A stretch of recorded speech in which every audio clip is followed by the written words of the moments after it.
Did my mother ever reach out to me after I went no contact? A little background here. My mother is a sociopath and a narcissist. I went no contact with her when I was around 23 years old in a 7-page letter that I would never deliver again. I would still write it, but I wouldn't deliver it because I recognize now that that gave her satisfaction.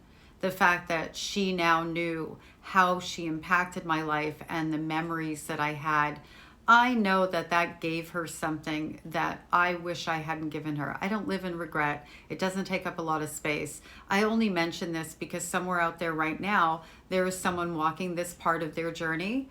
You don't owe someone an explanation, particularly for what they already know they did, 1. 2, you don't owe anybody an explanation, period. You only owe yourself living your best life and going on your healing journey. If it were me and I was doing it all over again, I would likely have left a "I wish you all the best, I'm off to live my best life" kind of note, or maybe nothing at all, instead of that validation. Moving forward, my mother contacted me because of her wanting to look a particular way.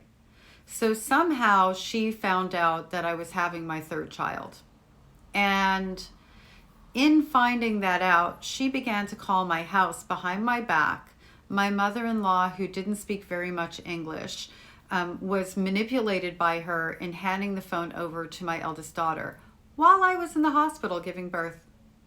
She told my eldest daughter, who was 9 years old at that time, "Don't tell mommy we're talking." And apparently there was more than one conversation. I ended up calling my mother back, and I actually confronted her about all of the abuse while my ex-husband was on the other line, because I was afraid of being gaslighted and I needed a witness. I'm going to put the video in my pinned videos for that so that you can see the backstory. And I'll also put the link in my comment section. The next time my mother reached out was about 17 years later. My eldest daughter had a relationship with her. Since then, my eldest daughter has chosen no contact with her.